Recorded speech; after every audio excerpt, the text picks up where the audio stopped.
Baik, selamat sore Bapak Ibu sekalian yang ada di Manufacturing Indonesia. Selamat datang di Manufacturing Digital Hub. Kegiatan yang didukung oleh Aptiknas.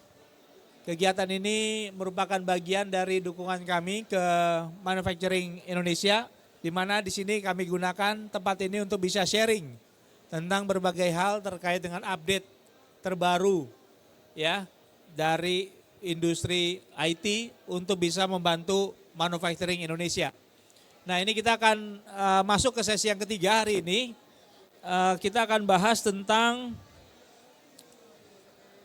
IoT based efficiency and automation solution ya, to help reduce energy consumption and lower operational cost for offices, enterprise and household. Jadi ini jadi tema yang menarik karena sekarang pemerintah kita sangat concern tentang ESG.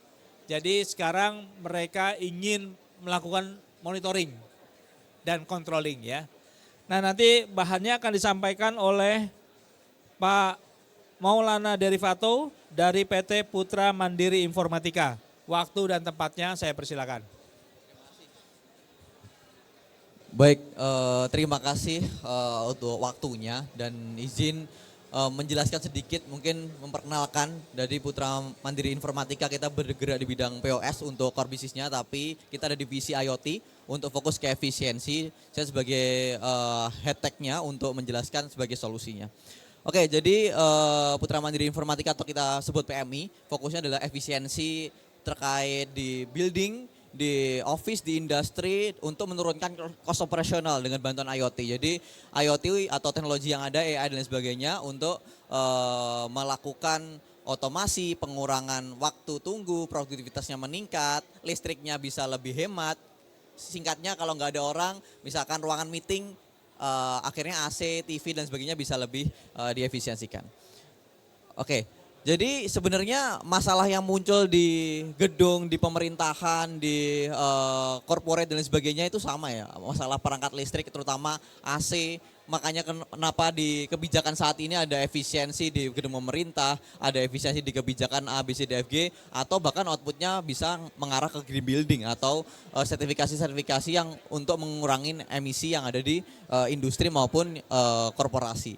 Sehingga data juga menunjukkan bahwa sebenarnya gedung-gedung di pemerintahan atau gedung-gedung swasta itu ada 40% cost yang terbuang sia-sia hanya dari listrik. Itu belum dari air, belum dari sampah, belum dari cost operasional lainnya.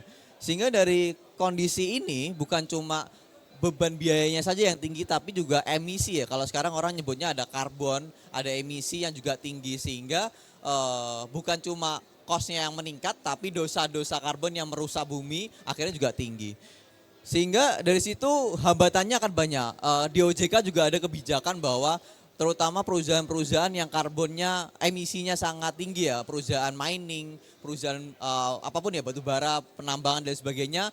Di OJK ada beberapa label merah, kuning, hijau untuk melabeli bahwa perusahaan itu terkait financing seberapa fleksibel karena dosa karbon yang dihasilkan. Terutama tadi perusahaan yang sangat merah dengan mining, perusahaan hutan dan sebagainya.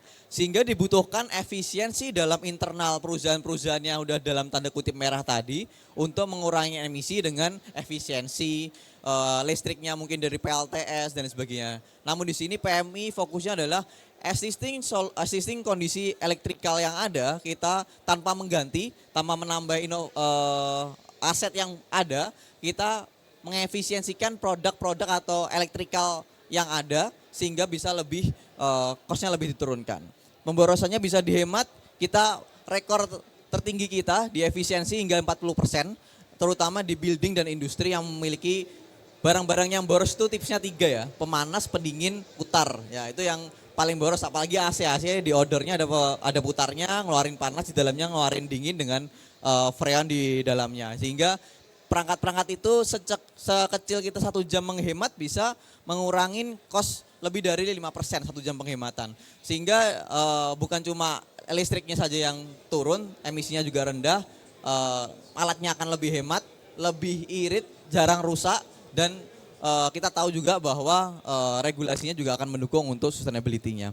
Sehingga apa yang kita hadirkan di sini, ketika ada pemborosan listrik senilai 160 triliun di Indonesia, Indonesia itu surplus listrik ya. Jadi listriknya banyak, surplus, tapi perusahaannya juga harus mengefisiensikan. Jadi yang pemerintahnya ingin mengurangi budgetnya tapi PL-nya surplus. Jadi sehingga kita sebagai businessman atau sebagai pemilik perusahaan menganggap bahwa itu sebagai cost yang bisa kita reduce. Dengan efisiensi listrik itu bisa dihadirkan dengan salah satunya dengan IoT. Nah, IoT itu singkatnya barang-barang yang awalnya offline kita buat IoT, bagaimana barang yang offline itu bisa di-online kan tanpa mengganti barangnya. Bisa menambahkan toolsnya melalui jaringan, menambahkan software tertentu atau menambahkan hardware tertentu untuk alat-alat yang awalnya offline. Misalkan kipas angin yang awalnya offline kita bisa buat lebih pintar dengan tambahan IoT sehingga bisa otomatis nyala ketika dibutuhkan, otomatis mati ketika tidak dibutuhkan, sehingga dari situ muncullah otomasi dan output akhirnya adalah efisiensi, dan efisiensi tadi memunculkan karbon emisinya lebih rendah, listriknya dipakai lebih rendah sehingga beban biayanya juga akan lebih rendah. Dari IoT ini sebenarnya use case-nya lumayan bisa lumayan customize, bisa berbagai macam sektor ya. Intinya IoT, Internet of Things, barang-barang yang awalnya offline bisa menjadi online. Tapi kita fokusnya IoT untuk efisiensi di electricity ya. Nah, IoT terdiri dari dua ya, ada hardware, ada software, dan ada jaringan. Nah, jaringan untuk mendukung komunikasi antar hardware dan software. Bisa dilihat di grafiknya bahwa IoT menghubungkan yang awalnya komputer offline bisa terintegrasi atau berbagai macam mesin yang offline, tadi kita contohkan kipas angin offline, bisa terhubung antar kipas angin ya sesama mesin dengan IoT. Dan kita bisa menghubungkan dengan sensor-sensor lain. Misalkan ada kipas angin atau AC nyala, ada suhu ruangan, ada humidity ruangan, ada orang di dalam ruangan bisa dideteksi by sensor. Akhirnya terhubung ke jaringan, jaringannya juga bisa dipilih. Di layar juga terlihat bahwa jaringannya bisa 5G, bisa 4G, bisa satelit, bisa Wi-Fi, LoRa, apapun jaringannya bisa dipilih untuk mengkomunikasikan dari software ke hardware sehingga hardware-nya bisa berpikir dan berkomunikasi antar hardware. Dan dari komunikasi itu bisa mendecision atau melakukan controlling sesuai dengan kondisi yang ada. Misalkan komunikasi sensor mendeteksi suhu panas, AC-nya dikontrol otomatis sehingga bisa mendinginkan ruangan. Itu use case dari AC. Dan ketika kita berbicara PMI as IoT solution ya, kita berbicara bahwa kita punya power yaitu hardware kita produksi sendiri. Ada 50 hardware yang kita produksi sendiri, kita bisa terintegrasi dengan 500.000 macam merek hardware yang ada di Cina maupun di global, sehingga kita memiliki fleksibilitas untuk improve. Sehingga misalkan perusahaan A ingin customize scope tertentu, ingin customize mesin tertentu dengan brand yang mereka miliki, kita bisa inject atau kita bisa koneksikan hardware yang existing ada dengan software yang kita miliki sehingga IoT tadi bisa di-customize. Nah, mungkin yang ada di layar berikut adalah expertise dari PMI divisi IoT sehingga kita fokus ya di software, hardware, dan firmware. Kita bukan cuma beli hardware dari Cina, kita produksi sendiri. Sehingga hardware yang ada kita bisa inject firmware. Firmware itu software yang ada di IC ya, program yang ada di IC namanya firmware. Jadi kita buat firmware sendiri, kita buat hardware sendiri, dan kita buat software sendiri. Sehingga keterhubungan tadi bisa customize di berbagai sektor. Sehingga kita punya 45.000 customer user di seluruh Indonesia, terutama di grup Astra, grup Pertamina, Dharma, di Telkom, dan lain sebagainya untuk otomasi, efisiensi, cost operasional yang ada. Solusi-solusi yang ada juga kita bisa berikan secara custom ya. Jadi maksudnya custom kenapa? Karena di B2B kondisinya sangat dinamis. Bisa ada yang minta brand tertentu, sudah ada ERP tertentu, sudah ada solusi dari vendor sebelumnya, sudah ada teknologi sebelumnya. Kita sebagai IoT solution untuk efisiensi bukan malah menaikkan cost operasional atau cost kapital yang ada di awal, tapi kita dengan kapital yang efisien kita bisa mengefisiensikan juga operasional yang ada dengan menambahkan hardware atau memprogram ulang hardware yang sudah ada atau mengintegrasikan hardware-hardware yang tadi menjadi satu platform yang bisa terintegrasi sehingga teknologi yang ada di layar dari IoT, kita bisa ada Open API juga bisa terintegrasi dengan ERP, kita bisa otomasi dengan sensornya misalkan mereknya Schneider, kita bisa integrasi dengan sensor juga, dengan brand Maiko juga sehingga bisa menjadi satu kesatuan yang fokusnya cuma satu, yaitu adalah efisiensi, waktu, tenaga, biaya dan tanpa menambah cost di awal. Jadi barang-barang yang awal tetap menjadi barang yang kita bisa pergunakan, existing device tetap bisa dipakai tanpa merubah atau tanpa mengganti, namun kita pintarkan, kita optimalisasikan solusinya sehingga lebih pintar, sehingga bisa lebih hemat. Ini mungkin sedikit ya service yang kita berikan ke customer, kita ada Open API, kita juga bisa di white label. Jadi kita di belakang layar biasanya sebagai core teknologinya kita di white label oleh Telkomsel, misalkan ada Smart Dome-nya dan ada PLN mobile dan sebagainya untuk menggunakan Open API, buat di white label dan beberapa service yang kita berikan secara customized, baik integrasi dengan ERP, integrasi dengan pembayaran, integrasi dengan command center yang tadi fokusnya cuma satu yaitu efisiensi dari cost operasional. Mungkin ini sekilas gambaran besar apa yang kita kerjakan. Jadi hardware-nya dari PMI atau yang hardware-nya juga yang existing dari pasaran yang ada dari Cina, di situ ada pihak ketiga, ada Schneider, Omron, Tuya dan sebagainya, bisa diintegrasikan mau pakai hardware kita atau mau pakai brand yang biasanya B2B sudah percaya gitu. Oh, saya percayanya Philips, ya udah pakai Philips. Kayak percayanya brand tertentu, tidak apa-apa pakai brand tersebut, tapi kita bantu integrasikan menjadi satu ekosistem. Tanpa mengganti brand yang sudah ada. Sehingga menjadi satu platform yang kita namakan super platform. Sehingga dengan super platform ini bisa menjembatani berbagai protokol, bisa menjembatani berbagai brand hardware, bisa menjembatani berbagai use case dan platform sehingga menjadi satu kesatuan solusi untuk berbagai macam sektor. Ini mungkin kenapa kita menamai solusi kita bukan cuma efisiensi sebagai standar operasional ya, karena efisiensi itu bukan barang instan ya, kita harus bukan sekali colok instan langsung efisien 50% cost ya, tapi kita harus monitoring habitnya terlebih dahulu, kita harus kontrol sesuai dengan habit dari masing-masing kantor, dengan efisiensi yang kita berikan pada ruangan meeting, industri production, atau building, kita harus menyesuaikan dengan habit yang sudah terbentuk dalam gedung itu selama puluhan tahun atau tahunan yang sudah terbentuk sehingga kita harus mempelajari habitnya, kita pelajari dalam monitoring sensornya, kita buat skema automationnya, lalu kita efisiensikan dengan skema yang sudah ditentukan. Jadi SOP-nya berjalan, teknologi mendukung bersamaan dengan AI dan IoT.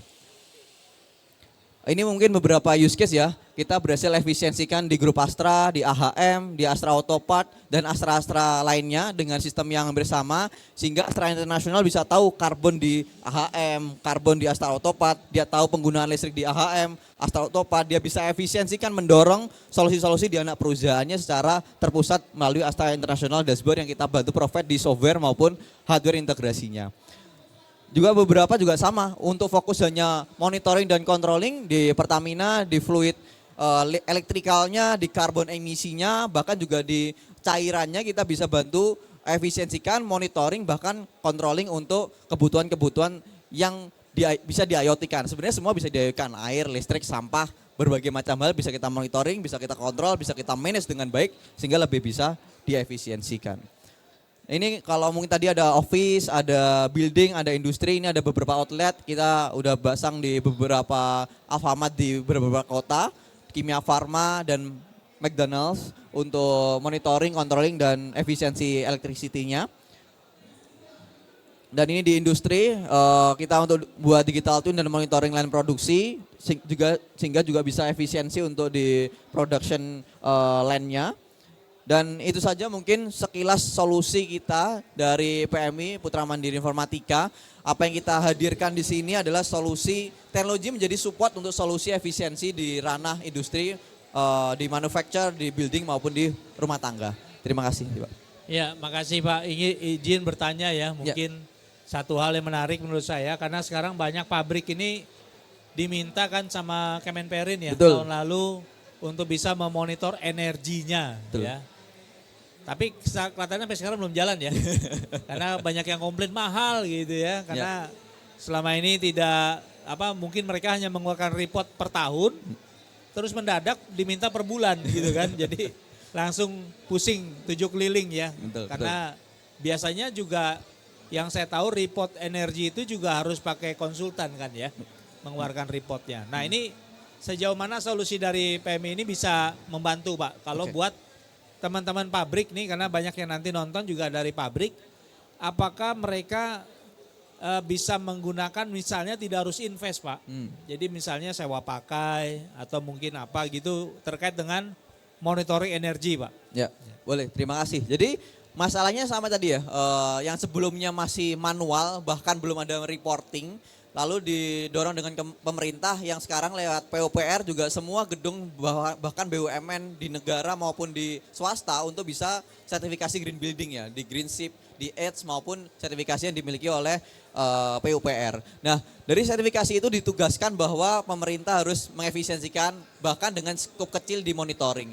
Di monitoringnya awalnya belum termonitor, manual atau frekuensinya masih 1 bulan sekali, 1 tahun sekali ditugaskan untuk bisa frekuensinya diperpendek 1 hari atau bahkan lebih rutin. Nah kalau manual kan repot tuh Pak, harus ada orang yang keliling, harus ada yang mencatat gitu. Nah kita bantu IoT ini untuk memonitoring sehingga tanpa melepas sama mematikan namanya CT, current transformator, sehingga diklaim ke kabelnya, sudah tahu datanya ampernya berapa, kWh-nya berapa, setiap detik secara real time. Dan masalah budget bisa kita kondisikan karena kita produksi sendiri sehingga mau one time charge di awal, bentuknya capex atau bentuknya opex, bentuknya ada pay per efisiensi, ada pay per data, pay per use dan rental. Jadi sebenarnya sama, jadi bentuknya bisa kita kombinasikan sih. Nah ini jadi menarik ya karena buat teman-teman manufaktur yang mungkin terkendala untuk investasi, malah ini bisa pay per Efisiensi,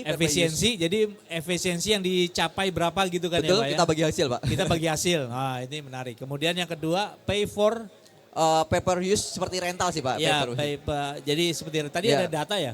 Pay per data itu ketika dia misalkan kWh meter atau energy meter, dia menghasilkan 1 hari ada 10 data atau 10 EPA, itu yang dibayarkan Pak. Jadi berdasarkan data yang dikeluarkan. Jadi, artinya sebetulnya sangat fleksibel. Betul. Ya, jadi nggak usah khawatir buat teman-teman manufaktur yang nanti tahun depan akan dipaksa ya, sorry ya. Tahun depan akan dipaksa untuk monitoring energinya ya. Betul, jadi ini tentu harus mempersiapkan diri, tapi nggak usah khawatir kalau nggak bisa bayar, nggak mampu beli, bisa sewa. Bahkan bisa mendapatkan juga benefit dari pay for efficiency ya. Jadi bagi hasil. ini menarik sekali ya. Jadi terima kasih, cukup materinya? Sudah, cukup. Baik, terima kasih Pak untuk bisa berbagi dengan kita dari PMI. Silakan teman-teman nanti kalau ingin tahu solusi yang lebih detail bisa visit ke websitenya. Apa Pak websitenya Pak? PMIcorp.id. Ya, PMI Corp.id. Nanti ya? mungkin bisa di searching di Google Putra Mandiri Informatika, nanti pasti keluar di bawah. Putra Mandiri Informatika itu nanti bisa cari di Google ya. Betul. Siapa? Baik, terima kasih teman-teman. Terima kasih. Terima kasih Pak. Terima kasih Pak.